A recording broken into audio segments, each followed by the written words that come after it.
வணக்கம். மதிமுகம் செய்திகள். இன்றைய முக்கிய நிகழ்வுகளை பார்ப்பதற்கு முன்பாக தலைப்புச் செய்திகளை பார்க்கலாம். திமுக ஆட்சியில் கடந்த 3 ஆண்டுகளில் ஊரக வளர்ச்சித்துறை சிறப்பான முன்னேற்றம், தமிழக அரசு பெருமிதம். விவசாய உபகரணங்களுக்கான ஜிஎஸ்டியில் இருந்து விலக்கு, காங்கிரஸ் தலைவர் மல்லிகார்ஜுன கார்கே அறிவிப்பு. பாகிஸ்தான் முன்னாள் அமைச்சர் ராகுல் காந்தி கெஜ்ரிவாலுக்கு ஆதரவு, விசாரணை நடத்த பிரதமர் மோடி கோரிக்கை. நாட்டில் சர்வாதிகார ஆட்சி நடந்து கொண்டிருக்கிறது, மத்தியில் ஆட்சி அமைந்தால் நமது கைகள் வலுவடையும், பஞ்சாப் கூட்டத்தில் கெஜ்ரிவால் பேச்சு. திமுக ஆட்சியில் கடந்த 3 ஆண்டுகளில் ஊரக வளர்ச்சித்துறை மற்றும் கிராமப்புறங்களில் சிறப்பான முன்னேற்றம் ஏற்பட்டுள்ளதாக தமிழக அரசு தெரிவித்துள்ளது. முதலமைச்சர் மு க ஸ்டாலின் ஆட்சியில் ஊரக வளர்ச்சித்துறையின் மூலம் கிராமப்புறங்களில் சிறப்பான முன்னேற்றம் ஏற்பட்டுள்ளது என்று தமிழ்நாடு அரசு பெருமிதம் தெரிவித்துள்ளது.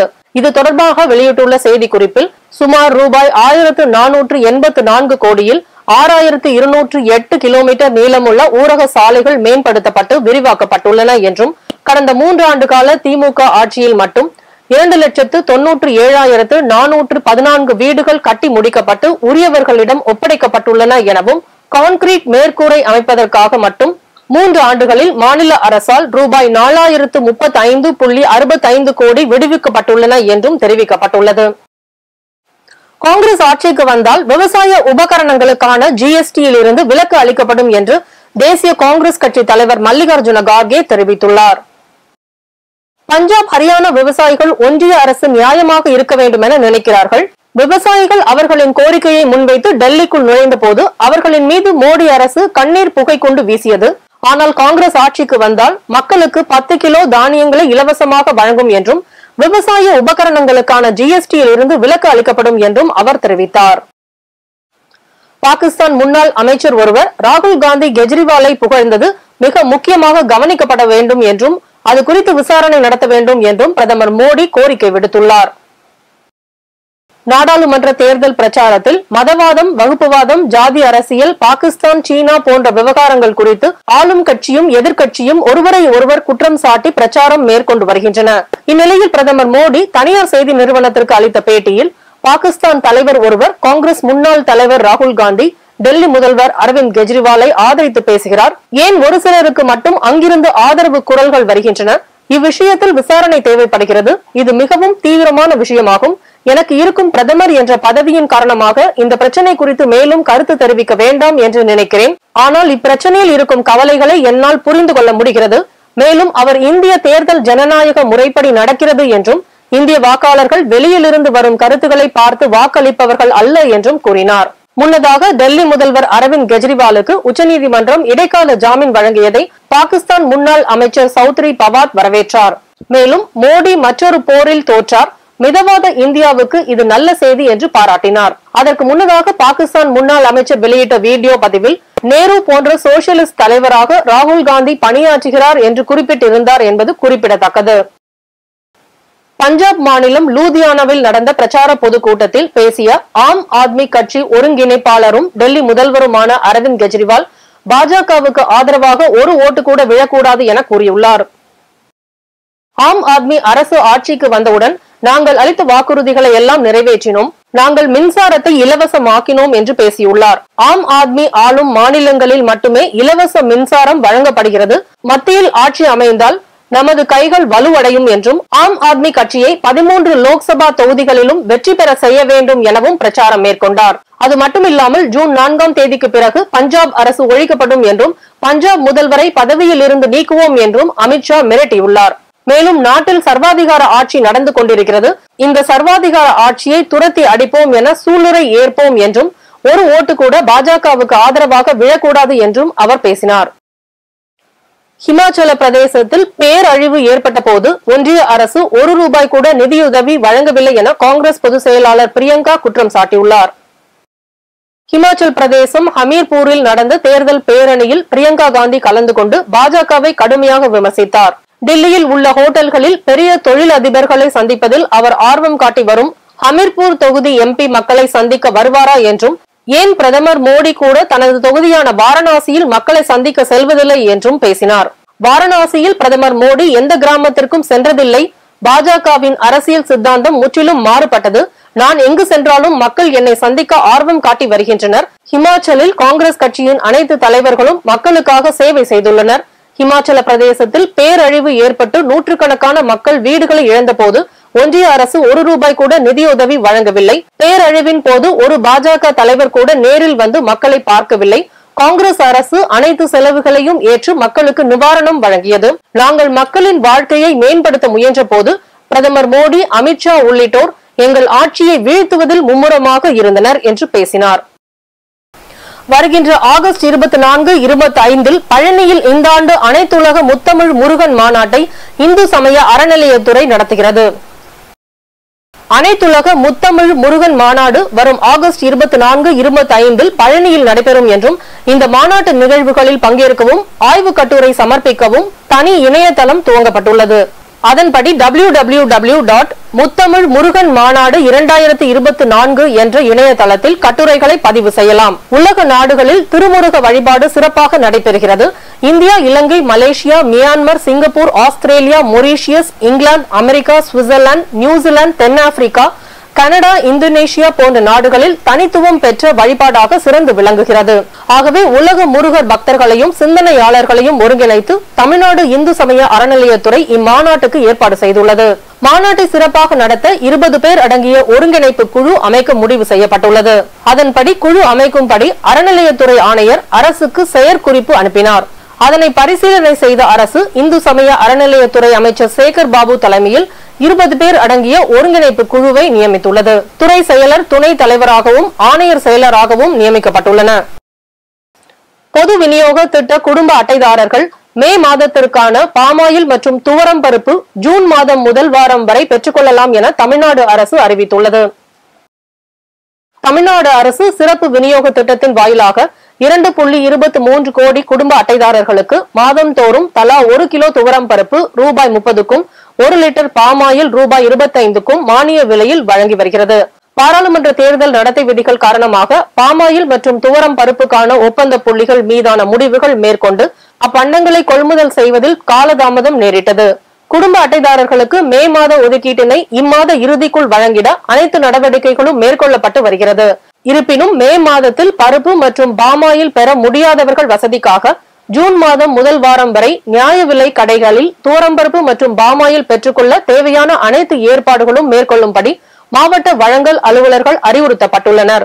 குடும்ப அட்டைதாரர்களின் நன்மையினை கருத்தில் கொண்டு மே மாதத்தில் துவரம்பருப்பு மற்றும் பாமாயில் பெற இயலாத அட்டைதாரர்கள் அவர்களுக்கான மே மாத துவரம்பருப்பு மற்றும் பாமாயிலை ஜூன் மாதம் முதல் வாரத்தில் பெற்றுக்கொள்ளலாம் என அறிவிக்கப்படுகிறது.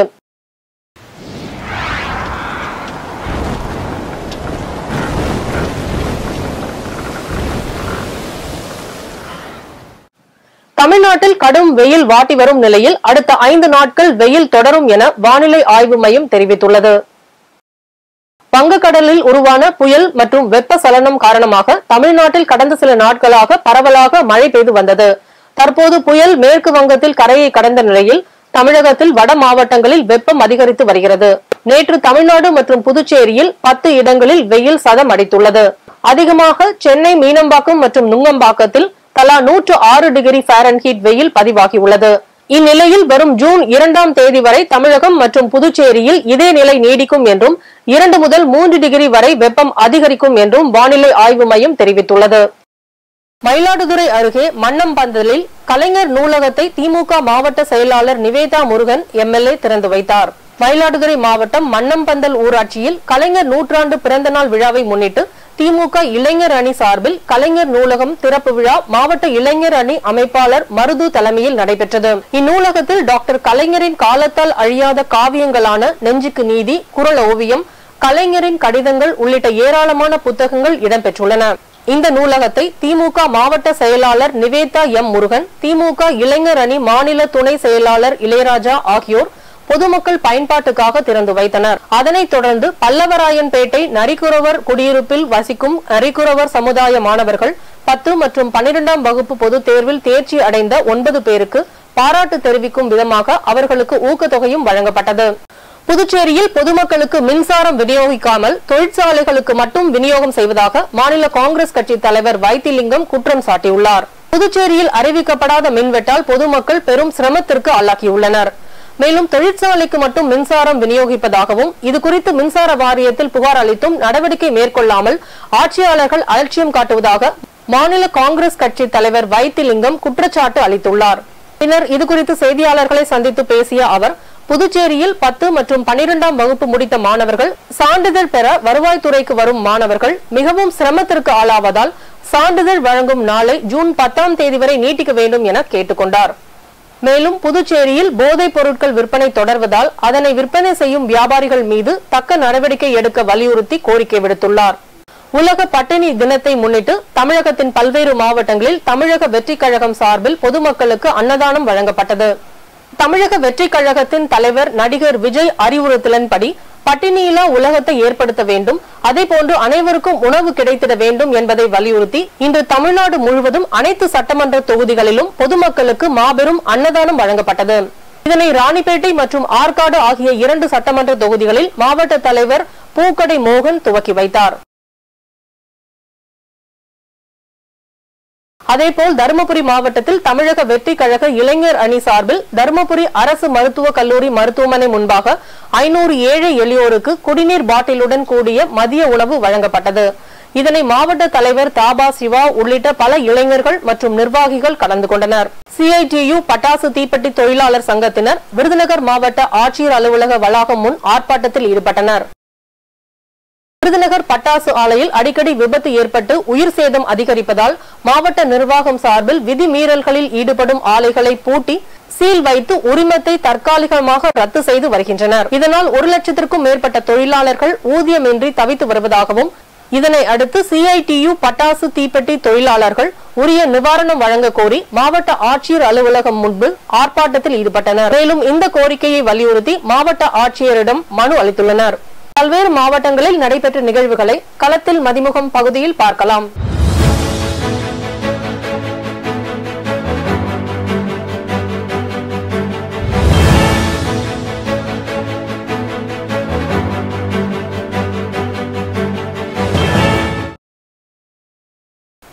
இந்திய அரசியலில் முதல் 3 சபைகளிலும் உறுப்பினராகவும் காங்கிரஸ் பேர் இயக்கத்தின் முதுபெரும் தலைவர்களில் ஒருவரான கர்மயோகி TM காளியண்ணன் அவர்களின் 3ஆம் ஆண்டு நினைவு தினம் அனுசரிக்கப்பட்டது.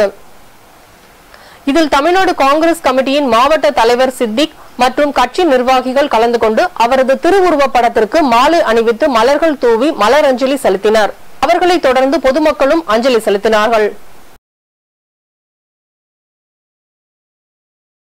வேலூர் மாவட்டம் குடியாத்தம் நடுப்பேட்டை பகுதியில் இயங்கி வரும் அரசு நிதியுதவி பெறும் தனியார் மேல்நிலை பள்ளியில் அரசு நிர்ணயித்த கட்டணத்தை விட அதிக கட்டணம் வசூல் செய்வதாக பாட்டாளி மக்கள் கட்சியினர் பள்ளி முன் அமர்ந்து திருவோடு ஏந்தி பிச்சை எடுத்து நூதன முறையில் போராட்டத்தில் ஈடுபட்டனர். இதுகுறித்து தகவல் அறிந்து வந்த குடியாத்தம் DSP ரவிச்சந்திரன் மற்றும் சமூக நலத்துறை வட்டாட்சியர் நரசிம்மன் கட்டணம் குறைக்கப்படும் என உறுதி அளித்த பின்னரே அனைவரும் கலைந்து சென்றனர். புதுச்சேரியில் மிகவும் பிரசித்தி பெற்ற ஸ்ரீ மணக்குள விநாயகர் கோவிலில் அக்னி நட்சத்திர பூர்த்தி பூஜை நடைபெற்றது. இந்த பூஜையில் 1008 இளநீர் கொண்டு மூலவர் விநாயகருக்கு அபிஷேகம் செய்யப்பட்டு தீப ஆராதனை செய்யப்பட்டது. அதில் திரளான பக்தர்கள் பங்கேற்று சாமி தரிசனம் செய்தனர். சென்னை துறைப்பாக்கம் பிருந்தாவன் நகர் அடுக்குமாடி குடியிருப்பு ஒன்றில் திடீரென தீ விபத்து ஏற்பட்டுள்ளது. இதுகுறித்து தகவல் அறிந்து வந்த சிறுசேரி தீயணைப்பு துறையினர் 5 மணி நேர போராட்டத்திற்கு பிறகு தீயை கட்டுக்குள் கொண்டு வந்துள்ளனர். இந்த தீ விபத்தில் சிக்கிய 4 பேரை தீயணைப்பு துறையினர் பத்திரமாக மீட்டுள்ளனர். சென்னையை அடுத்த வண்டலூர் கேளம்பாக்கம் பிரதான சாலையில் இருசக்கர வாகனத்தில் வந்து கொண்டிருந்த சாலமன் என்ற நபர் அருகே வந்த வாகனம் மீது மோதி விபத்துக்குள்ளானது. இதனை கண்ட அப்பகுதி மக்கள் 108 ஆம்புலன்ஸ் உதவியுடன் மருத்துவமனையில் சேர்த்துள்ளனர். ஆனால் அவர் ஏற்கனவே இறந்துவிட்டதாக மருத்துவர்கள் தெரிவித்துள்ளனர். இந்த சம்பவம் குறித்து வழக்கு பதிவு செய்த காவல்துறையினர் விபத்து நடந்த பகுதியில் உள்ள CCTV காட்சிகளை வைத்து விபத்திற்கு காரணமான நபரை தேடி வருகின்றனர். செங்கல்பட்டு புதிய பேருந்து நிலையம் பின்புறம் SBI வங்கியின் தலைமை கிளை செயல்பட்டு வருகிறது. அதில் பணம் செலுத்தவும் எடுக்கவும் 4 ATM இயந்திரங்கள் வைக்கப்பட்டுள்ளன. இந்த நிலையில் கடந்த சில நாட்களாக ATM இயந்திரம் பல நாட்களாக செயல்படாததால் வாடிக்கையாளர்கள் வங்கியில் நீண்ட நேரம் காத்திருக்கும் நிலை ஏற்பட்டுள்ளது. பிற வங்கி ATMகளில் பணம் எடுத்தால் கூடுதல் கட்டணம் வசூலிக்கப்படுவதால் ATM இயந்திரங்களை சரி செய்ய நடவடிக்கை எடுக்க வேண்டும் என வாடிக்கையாளர்கள் கோரிக்கை விடுத்துள்ளனர். திருப்பத்தூர் மாவட்டம் நாற்றம்பள்ளி பகுதியில் உள்ள ராஜி கார்டன் தனியார் மெட்ரிக் மேல்நிலைப் பள்ளியில் 2024-25 கல்வி ஆண்டிற்கான ஆர்டிஓ எனப்படும் ஏழை மாணவர்கள் கல்வி பெறும் 2009 சட்டத்தின் கீழ் விண்ணப்பித்த மாணவர்களுக்கான சேர்க்கை பணியை மாவட்ட ஆட்சியர் தர்பகராஜ் பார்வையிட்டு ஆய்வு செய்தார். வேலூர் மாவட்டம் குடியாத்தம் கெங்கையம்மன் கோவில் சிரசு திருவிழா வெகு விமர்சையாக நடைபெற்றது. இந்த சிரசு திருவிழாவில் அம்மன் சிரசு மேல் வண்டு சுற்றுவது வழக்கம். அதன்பின் அம்மன் வீதி உலா வந்து பக்தர்களுக்கு காட்சி கொடுத்தார். அப்போது மக்கள் தீப ஆராதனை செய்து வழிபட்டனர். ராணிப்பேட்டை சிப்காட் வஉசி நகர் பகுதியை சேர்ந்தவர் அருண். மனைவி சலீமா பி கடந்த 2 மாதங்களுக்கு முன்பு துபாய் சென்றுள்ளார். இந்நிலையில் சலீமா பி தன்னை வேலை பார்க்கும் இடத்தில் அடித்து துன்புறுத்துவதாகவும் 2 லட்சம் ரூபாய் கேட்டு மிரட்டுவதாகவும் உணவு தண்ணீர் கூட கொடுக்காமல் கொடுமை செய்வதாகவும் தன்னை எப்படியாவது காப்பாற்றி இந்தியாவிற்கு அழைத்து செல்லுமாறு அருணுக்கு தொலைபேசியில் தெரிவித்துள்ளார். இதுகுறித்து இன்று மாவட்ட ஆட்சியர் அலுவலகத்தில் தன் மனைவியை மீட்டு தருமாறு தமிழக அரசுக்கு அருண் கோரிக்கை விடுத்துள்ளார். எல்லாருக்கும் வணக்கம். நான் இங்கே வெளிநாட்டுக்கு வேலைக்கு வந்த துபாய்க்கு என் ஃப்ரெண்டு ஒருத்தி நூறின்றவ என்னை கூப்பிட்டுக்கிட்டு வந்தேன். இங்கே வந்ததுக்கப்புறம் பார்த்தீங்கன்னா நான் 2 மாதம் டூரிஸ்ட் விசாவில் தான் வேலைக்கு வந்தேன். இங்கே வந்ததுக்கப்புறம் பார்த்தீங்கன்னா ரொம்ப கஷ்டம், ரொம்ப திட்டுறாங்க, அடிக்கிறாங்க, ரொம்ப கஷ்டமாக இருக்குது. எனக்கு உடம்பு வர முடியல. நான் ஊருக்கு போகிறேன்னு சொன்னால் 2 லட்சம் 3 லட்சம் கட்ட சொல்கிறாங்க. என்கிட்ட ஃபோன் இல்லை, ஃபோனை பிடிங்கி வச்சுக்கிறாங்க. எப்படியாவது ஹெல்ப் பண்ணி என்னை கூப்பிட்டுக்கங்க, நான் நாட்டுக்கே வந்துடுறேன். என்னால் இங்கே வேலை செய்ய முடியாது, ரொம்ப கஷ்டமாக இருக்குது. நான் எவ்வளோ கஷ்டப்பட்டு நான் சொல்கிறேன். ப்ளீஸ் தயவு செஞ்சு என்னை ஹெல்ப் பண்ணி எப்படியாவது என்னை நாட்டுக்கு கூப்பிட்டுக்குங்க. என்னால் வேலை செய்ய முடியல, சாப்பாடு இல்லை, தண்ணி இல்லை. எப்போ பார்த்தாலும் திட்டுறாங்க, அடிக்கிறாங்க, அசிங்கப்படுத்துகிறாங்க, அவமானப்படுத்துகிறாங்க. என்னால் முடியாது. தயவு செஞ்சு என்னை எப்படியாவது காப்பாற்றி கூப்பிட்டுக்குங்க ப்ளீஸ். கரூர் மாவட்டம் அருள்மிகு ஸ்ரீ மகா மாரியம்மன் கோவில் வைகாசி பெருந்திருவிழா வெகு விமர்சையாக நடைபெற்றது. இதில் பல்லாயிரக்கணக்கான பக்தர்கள் அலகு குத்தியும் தீச்சட்டி ஏந்தியும் பக்தர்கள் தங்களுடைய நேர்த்திக் கடனை செலுத்தினர். நாளை கம்பம் ஆற்றில் விடும் வைபோக நிகழ்ச்சி நடைபெற இருப்பதால் மாவட்ட நிர்வாகம் சார்பில் உள்ளூர் விடுமுறை அறிவிக்கப்பட்டுள்ளது. இதில் லட்சக்கணக்கான பக்தர்கள் கலந்து கொண்டு சாமி தரிசனம் செய்தனர். திருப்பூர் மாவட்டம் வேலம்பாளையம், வஞ்சிபாளையம் உள்ளிட்ட பகுதிகளில் கஞ்சா விற்பனை செய்து வந்த பீகார் மாநிலத்தை சேர்ந்த அமித்குமார் மற்றும் ராகுல்குமார் ஆகிய 2 வட மாநிலத்தவர்களை காவல்துறையினர் கைது செய்து 1500 கிராம் கஞ்சாவை பறிமுதல் செய்து விசாரணை மேற்கொண்டுள்ளனர். அதன்பின் கஞ்சா விற்பனையில் ஈடுபட்ட 7 பேரை காவல்துறையினர் கைது செய்து விசாரணை மேற்கொண்டு வருகின்றனர். இந்த சம்பவம் அப்பகுதியில் பெரும் பரபரப்பை ஏற்படுத்தியுள்ளது. மயிலாடுதுறை மாவட்டம் ஸ்ரீ மங்கள வாராகி அம்மனுக்கு தேய்பிறை பஞ்சமி திதியை முன்னிட்டு சிறப்பு அபிஷேக ஆராதனைகள் நடைபெற்றது. அதற்கு முன்னதாக பல்வேறு திரவியங்களால் அபிஷேகம் செய்யப்பட்டது. தொடர்ந்து விரலி மஞ்சள் மற்றும் பல வகை வண்ண மலர் மாலைகளால் அலங்காரம் செய்து பஞ்சமுக தீபாரதனை, மகா தீபாரதனை நடைபெற்றது.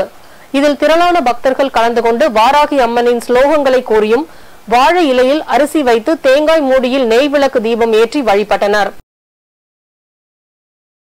திருவள்ளூர் மாவட்டம் கும்மிடிப்பூண்டி அடுத்த பல்லவாடா கிராமத்தில் 500க்கும் மேற்பட்டோர் கடத்தல் மணல் கொண்டு செல்லப்படுவதால் உரியவர்கள் மீது நடவடிக்கை எடுக்க வலியுறுத்தியும் அதிகாரிகள் நடவடிக்கை மேற்கொள்ளாததால் திருவள்ளூர் மாவட்ட நிர்வாகம் இதுகுறித்து நடவடிக்கை எடுக்க கோரிக்கை வைத்து பொதுமக்கள் கோரிக்கை விடுத்துள்ளனர். மேலும் கனிம வள கொள்ளையை மாவட்ட அதிகாரிகள் தடுத்து நிறுத்தி நீர் வளத்தை காக்க வேண்டும் எனவும் வேண்டுகோள் விடுத்துள்ளனர். செங்கல்பட்டு மாவட்டம் மதுராந்தகம் பஜார் வீதியில் சாலை ஓரத்தில் நிறுத்தி வைக்கப்பட்டிருந்த கார் திடீரென தீப்பிடித்து எரிந்துள்ளது. பின்னர் இதுகுறித்து தகவல் அறிந்து வந்த தீயணைப்பு துறையினர் சில மணி நேரத்திலேயே தீயை அணைத்தனர். இந்த சம்பவம் அப்பகுதியில் பெரும் பரபரப்பை ஏற்படுத்தியுள்ளது. செங்கல்பட்டு மாவட்டம் வேடால் கிராமத்தை சேர்ந்த கார்த்தி மற்றும் தங்கராஜ் ஆகியோர் நேற்றிரவு மது போதையில் இருவருக்கும் இடையே ஏற்பட்ட தகராறில் கார்த்தி இரும்பு கம்பி கொண்டு தங்கராஜை வயிற்றில் குத்தி உள்ளார். இவரின் சத்தம் கேட்டு வந்த அக்கம் பக்கத்தினர் அவரை மீட்டு அரசு மருத்துவமனையில் சேர்த்துள்ளனர். ஆனால் அவர் சிகிச்சை பலனின்றி உயிரிழந்துள்ளார். இந்த சம்பவம் குறித்து தகவல் அறிந்து வந்த காவல்துறையினர் கார்த்திகை கைது செய்து சிறையில் அடைத்தனர். இன்றைய தங்கம் வெள்ளி விலை வழங்குவோர் அட்டிகா கோல்ட் கம்பெனி. சென்னையில் 22 கேரட் ஆபரண தங்கத்தின் விலை சவரனுக்கு 160 ரூபாய் உயர்ந்து 53,920 ரூபாய்க்கு விற்பனை செய்யப்படுகிறது. ஆபரண தங்கம் கிராமுக்கு 20 ரூபாய் உயர்ந்து 6740 ரூபாய்க்கு விற்பனை செய்யப்படுகிறது. வெள்ளியின் விலை கிராமுக்கு 3 ரூபாய் 50 காசுகள் உயர்ந்து 1 கிலோ வெள்ளி 1,10,000 ரூபாய்க்கும் விற்பனை செய்யப்படுகிறது. பாலஸ்தீனத்தின் மீது இஸ்ரேல் நடத்திய வான்வழி தாக்குதலில் பெண்கள், குழந்தைகள் உட்பட 45 பேர் கொல்லப்பட்டுள்ளனர். பாலஸ்தீன ஹமாஸ் படைக்கும் இஸ்ரேல் ராணுவத்திற்கும் 7 மாதங்களுக்கு மேலாக போர் நடந்து வருகிறது. இஸ்ரேல் ராணுவம் நடத்திய தாக்குதலால் காசாவின் பெரும்பாலான இடங்கள் சேதமடைந்துள்ளது. இதனால் அங்கு உள்ளவர்கள் எகிப்து எல்லையில் உள்ள ரபாவில் தஞ்சம் அடைந்துள்ளனர். சர்வதேச நாடுகள் அனுப்பும் உதவிகள் ரபா எல்லை வழியாகத்தான் பாலஸ்தீனத்துக்கு கொண்டு வரப்படுகிறது. இதனால் ரபாவில் நடத்தப்படும் ராணுவ தாக்குதல்களை நிறுத்த சர்வதேச குற்றவியல் நீதிமன்றம் இஸ்ரேலுக்கு உத்தரவிட்டிருந்தது. இந்நிலையில் நேற்று முன்தினம் இஸ்ரேல் மீது ஹமாஸ் படையினர் திடீரென ஏவுகணைகளை வீசி தாக்குதல் நடத்தியுள்ளனர். ஹமாஸ் நடத்திய ஏவுகணை தாக்குதலுக்கு பதிலடியாக பாலஸ்தீனத்தின் மீது இஸ்ரேல் நேற்று வான்வழி தாக்குதல் நடத்தியுள்ளது. அதில் பெண்கள், குழந்தைகள் உட்பட 45 பேர் கொல்லப்பட்டுள்ளனர். ஏராளமானோர் படுகாயம் அடைந்துள்ளனர். மீண்டும் தலைப்புச் செய்திகள். திமுக ஆட்சியில் கடந்த 3 ஆண்டுகளில் ஊரக வளர்ச்சித்துறை சிறப்பான முன்னேற்றம், தமிழக அரசு பெருமிதம். விவசாய உபகரணங்களுக்கான ஜிஎஸ்டியில் இருந்து விலக்கு, காங்கிரஸ் தலைவர் மல்லிகார்ஜுன கார்கே அறிவிப்பு. பாகிஸ்தான் முன்னாள் அமைச்சர் ராகுல் காந்தி கெஜ்ரிவாலுக்கு ஆதரவு, விசாரணை நடத்த பிரதமர் மோடி கோரிக்கை. நாட்டில் சர்வாதிகார ஆட்சி நடந்து கொண்டிருக்கிறது, மத்தியில் ஆட்சி அமைந்தால் நமது கைகள் வலுவடையும், பஞ்சாப் கூட்டத்தில் கெஜ்ரிவால் பேச்சு. இத்துடன் செய்திகள் நிறைவடைந்தன. மீண்டும் செய்திகள் காலை 8 மணிக்கு. மேலும் செய்திகளை தெரிந்து கொள்ள மதிமுகம் பிரைம் யூடியூப் தளத்தில் இணைந்திருங்கள்.